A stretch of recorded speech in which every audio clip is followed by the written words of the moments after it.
እንግዲህ ዛሬ መጥቻለሁ። ዛሬ የመጣውበት አንድ ጉዳይ የኛን ቤተሰብ የማያውቅ ኢትዮጵያውያን አለ ብዬ አላውቅም። እንኳን ኢትዮጵያ ውስጥ ከኢትዮጵያ ውጭ ያሉት ኢትዮጵያውያን ኤርትራውያን ሁሉም የኛን ቤት ታሪክ ያውቃል። ይህ ማለት ምንድነው? በአንድ ፕሮግራም ላይ ኢቢኤስ ከአንድ አመት በፊት ኢቢኤስ የሰራው አንድ ፕሮግራም ነበረ። ያ ፕሮግራም ደግሞ የኛ ኑሮና የናንተ ኑሮ የሚል መልካም አስተሳሰብ የነበረበት አንድ ፕሮግራም ትልቅ ፕሮግራም ተሰርቷል።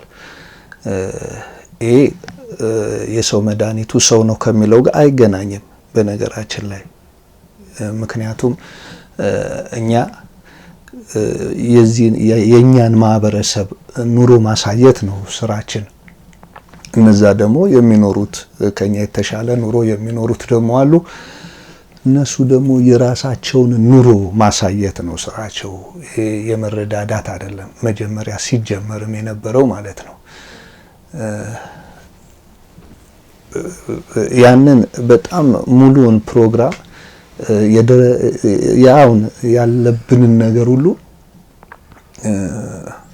ወደፊት በሰፊው እናወራዋለን ብዬ አስባለሁ። አሁን ምን ላይ ነው ያላችሁት ምናምን የሚባለው ነገር በደንብ በሰፊው እናወራበታለን ከኢቢኤስ ጋር ተያይዞ ባለው ነገር ማለት ነው። አሁን ለዛሬ እንኳን የመጣሁት በዛ ሰዓት እኔ ኢንተርቪው በተደረኩበት ሰዓት አንድ ሐሳብ ክሬት አድርጌ ነበረ። ያ ክሬት ያደረኩት ሐሳብ አሁን ኢቢኤሶች ሰዎች መልካም በሚሉት እኔ ግን አሁን እነሱ የሚሰሩት የቆሸሸ ሐሳብ ነው። የኔን ሐሳብ ወስደው አቆሽሸውታል በሚል ለመግለጽና እንድታውቁልኝ ስለፈለኩ ነው የመጣሁት። ምንድነው ሐሳቡ? ሁላችሁ እኚህ ኢቢኤስ ቴሌቪዥን የሚባለው ጣቢያ አንዳንዴ የሚሰራቸው ስህተቶች ይውላችሁ። አንድ ፕሮግራም አላቸው። የተቸገሩ ሰዎችን ጎዳና ላይ እየወጡ አቅማቸው ደከም ያለ ዝቅተኛ ኑሮ የሚኖሩ ሰዎችን ምሳ ስጦታ የሚሰጡበት ፕሮግራም አላቸው። እዚያ ላይ ምን አሳዩ? ይሄንን ይህ ሰው እኔ በግሌ በጣም የምወደው ማደንቀው ማከብረው በሀገራችን ደራሲያን ጸሐፊያን ታሪክ እኔ ትልቅ ከምላቸው ሰዎች ማለት አንዱ ነው። ሀብታሙ አለባቸው። አንፋሮ፣ እንፍሽፍሽ፣ የሱፍ አበባ፣ አስኳላ፣ ጉልጥምት ኢትዮጵያ፣ ታላቁ ተቃርኖ ያልጠቀስኩ 8 ትልልቅ መጽሐፎች አሉት። እዚያው ስክሪን ላይ ያስቀምጥላችኋለሁ። በጣም የሚገራርሙ መጽሐፎች ያሉት ደራሲ ነው። እሱን የተቸገሩ ሰዎች ዝቅተኛ የኑሮ ደረጃ ላይ የሚገኙ ሰዎችን ምሳ በሚሰጡበት ፕሮግራም ላይ እንደዋዛ መንገድ ላይ እንደዚህ ምሳ ሰጥተውት አለፉ።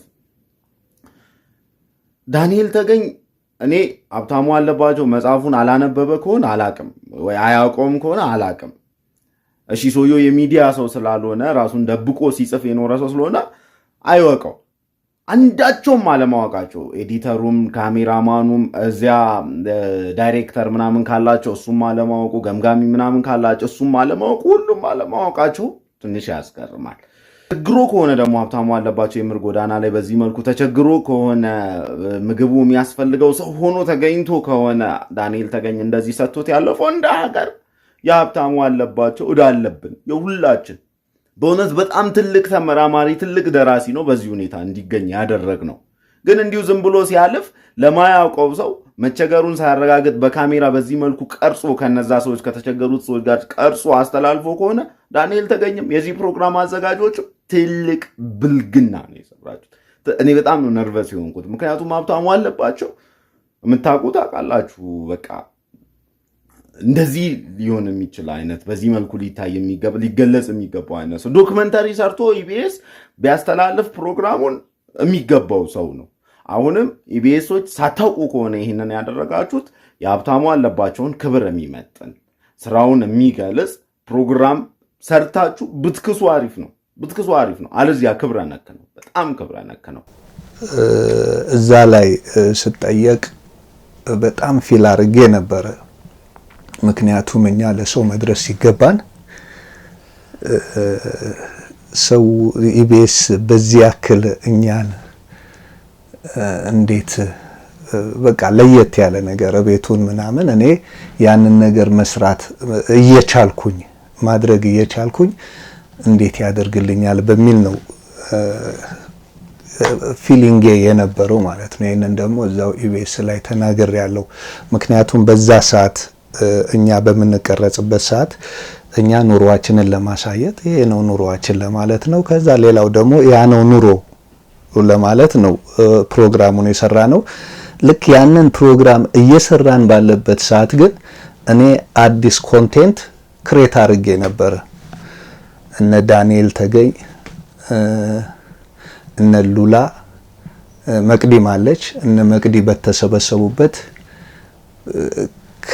ከልብ በመነጨ አዘንና ለክሶ ያንን ነገር ተናግሬ ነበር። ምንድነው የተናገርኩት? እኔ በጊዜው ያ ቲቪ ሳይፈርስ በፊት እዛ ሰራ ነበረ። ከዛ ወጥቼ ያ ቲቪ ከዛ ወጥቼ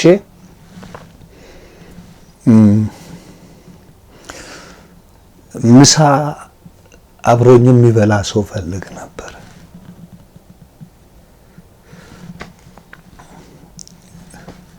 ሰዎች ሳይቀረጹ ምሳ ከኔ ጋር እንብላ የሚል ፕሮግራም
በጣም ካዘንኩባቸው ቀናቶች ዛሬ አንደኛው ነው።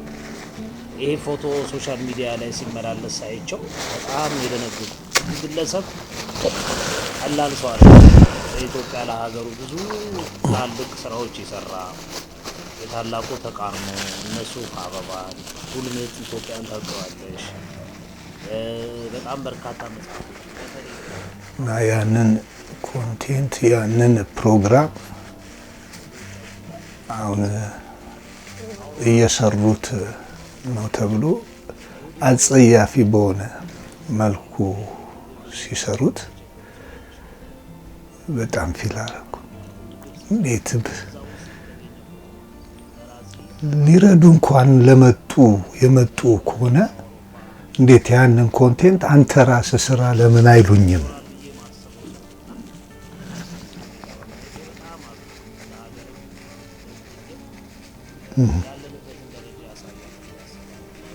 ምክንያቱም ዊዛዊት ቪዲዮ ፕሮግራሙን ጀምሬው ስለነበረ ነው። በደስታና በፍቅር የምትሰሩትን ፕሮግራም ምንም ሐሳቡን ሳያውቁት ሌብነት ነው። ከዛ እየዞሩ እየቀረጹ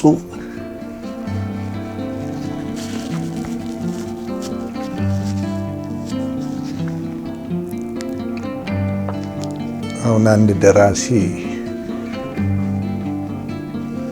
ሀብታሙ አለባቸውን ታውቁታላችሁ?